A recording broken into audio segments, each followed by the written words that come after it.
Hey guys, അപ്പോൾ ഇതൊരു random study വ്ലോഗാണ്.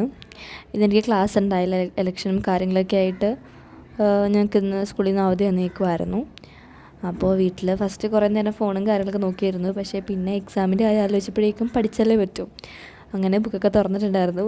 First എടുത്തിട്ടുണ്ടായിരുന്നത് IP ആയിരുന്നു. IP-ൽ ഞാൻ ഓൾറെഡി നോക്കി വെച്ച കുറച്ച് പോർഷൻസ് ആയിരുന്നു. അതൊന്ന് ജസ്റ്റ് റിവൈസ് ചെയ്ത് വിട്ടു. IP എനിക്ക് അതിൽ താല്പര്യമില്ലാത്തതുകൊണ്ട് തന്നെ അധികം നേരം IP-യുടെ ബുക്കൊക്കെ തുറന്ന് വെച്ച് അധികം നേരം ഇരുന്നിട്ടുണ്ടായിരുന്നില്ല. പെട്ടെന്ന് തന്നെ എടുത്ത് മാറ്റിയിട്ടുണ്ടായിരുന്നു.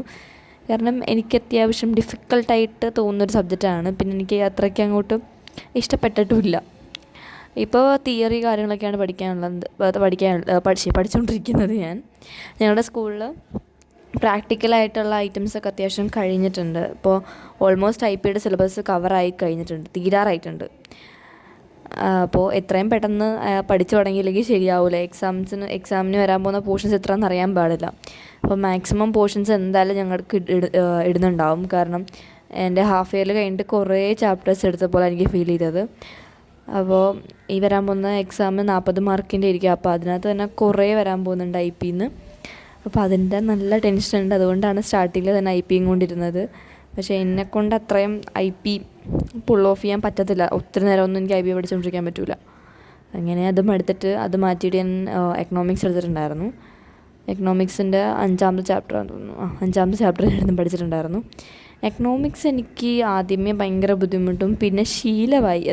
ആ ബുദ്ധിമുട്ട് ഓക്കെ ആയി തുടങ്ങിയൊരു ചാപ്റ്ററായിരുന്നു. ഇപ്പോൾ കറൻ്റ്ലി പഠിപ്പിച്ചുകൊണ്ടിരിക്കുന്ന ചാപ്റ്റേഴ്സൊന്നും വലിയ കുഴപ്പമില്ല. നമുക്ക് സ്റ്റാർട്ടിങ്ങിലെ ചാപ്റ്റേഴ്സ് അത്യാവശ്യം നല്ലപോലെ മനസ്സിലാവുകയാണെങ്കിൽ പിന്നെ വരുന്ന ചാപ്റ്റേഴ്സൊക്കെ ഭയങ്കര ഈസി ആയിരിക്കും. അങ്ങനെ ഒരു ഫീൽ ചെയ്യുന്നൊരു സംഭവമാണിത്. വലിയ കുഴപ്പമില്ല എനിക്ക്. അത്രയ്ക്ക് ബുദ്ധിമുട്ടല്ല എന്നാൽ അത്രയ്ക്ക് ഈസിയല്ല. ആ ഒരു മീഡിയം റേഞ്ചിൽ കിടക്കും. സ്വന്തമായിട്ട് പഠിക്കുമ്പോഴേ കുറച്ചും കൂടെ നല്ല മനസ്സിലാവുള്ളൂ. എന്നെ ആരെങ്കിലും പഠിപ്പിക്കുകയാണെങ്കിൽ എനിക്കിത് കിളി പോയിരിക്കും. അപ്പം ഞാൻ സ്വന്തമായിട്ട് വായിച്ച് പഠിച്ചതിന് ശേഷം ലെക്ചർ വല്ലതും കാണാമെന്ന് വിചാരിച്ചു. കാരണം സ്കൂളിൽ പഠിപ്പിച്ച സമയത്ത് എനിക്ക് എന്തൊക്കെയോ പോലെ തോന്നി. എനിക്കെന്തോ ഈ ചാപ്റ്റർ ഒന്നും മനസ്സിലാത്ത പോലെ ഫീൽ ചെയ്തു. പക്ഷേ ഇങ്ങനെ വായിച്ചപ്പോഴേക്കും മനസ്സിലായി സംഭവം ഈസിയാണ്.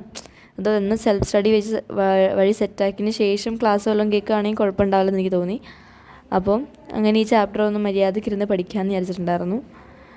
സ്റ്റാർട്ടിങ്ങിലൊക്കെ വലിയ കാര്യമായിട്ടൊന്നും പഠിക്കാനില്ല. ഈ ചാപ്റ്റർ ഭയങ്കര ചെറിയൊരു ചാപ്റ്ററാണ്.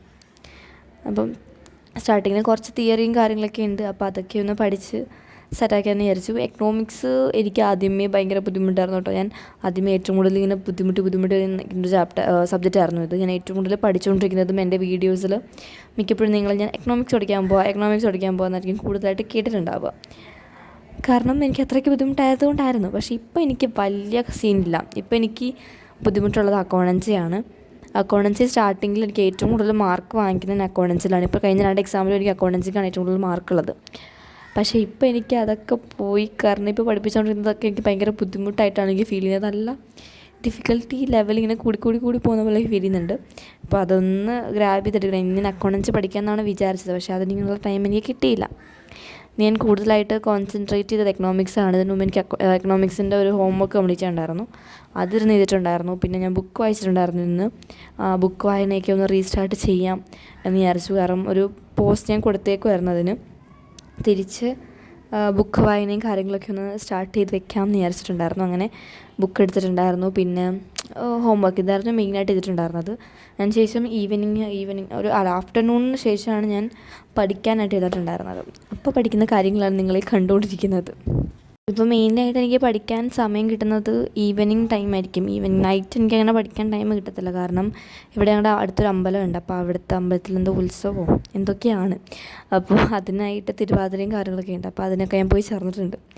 അപ്പോൾ അതിൻ്റെ പ്രാക്ടീസും കാര്യങ്ങളൊക്കെ ഇവിടെ നടക്കുന്നുണ്ട്. ആനുവൽ ഡേയുടെ സമയത്ത് അവിടെ ഞാൻ പോകാണ്ടിരുന്നതാണ് കുറച്ച് നേരത്തേക്ക്. കാരണം ആനുവൽ ഡേ എല്ലാം കഴിഞ്ഞിട്ട് തിരിച്ച് അങ്ങോട്ടേക്ക് പോയിട്ട് വരുമ്പോഴേക്കും ഭയങ്കര എക്സോസ്റ്റഡ് ആവും. പിന്നെ പഠിക്കാനും ടൈമില്ല. അങ്ങനെയൊക്കെ ഞാൻ അതൊന്ന് സ്റ്റോപ്പ് ചെയ്തതാണ്. ഒരു 4-5 ദിവസത്തേക്ക് എന്തോ സ്റ്റോപ്പ് ചെയ്തു. അപ്പോൾ അതിനുശേഷം വീണ്ടും റീസ്റ്റാർട്ട് ചെയ്തിട്ടുണ്ട്. ഈ സൺഡേ തൊട്ട് ഞാൻ വീണ്ടും പോയി തുടങ്ങിയിട്ടുണ്ട്. അപ്പോൾ എനിക്ക് അവിടെയും പോകാനുണ്ട്. അതുകൊണ്ട് തന്നെ ഞാൻ വിചാരിച്ചു ഈ ആഫ്റ്റർനൂൺ ടൈമിൽ തന്നെ പഠിച്ചു തുടങ്ങുന്നത്. അല്ലെങ്കിൽ രാത്രിയാണ് പഠിക്കാൻ ഇരിക്കാറ്. അങ്ങനെ ഈ ഒരു ചാപ്റ്ററിൻ്റെ പകുതിയോളം എന്തോ ഞാൻ പഠിച്ചിട്ടുണ്ടായിരുന്നു. എൻ്റെ ഫോണിൻ്റെ സ്റ്റോറേജ് ഇല്ലാത്തതുകൊണ്ട് ഞാൻ പോസ് ചെയ്തിട്ടുണ്ടായിരുന്നു. എന്നിട്ട് പകുതിയോളം പഠിച്ചിട്ട് ഞാൻ സ്റ്റോപ്പ് ചെയ്തിട്ടുണ്ടായിരുന്നു. അപ്പോൾ ഏതായാലും അത്രയുള്ള video. Thanks for watching. By.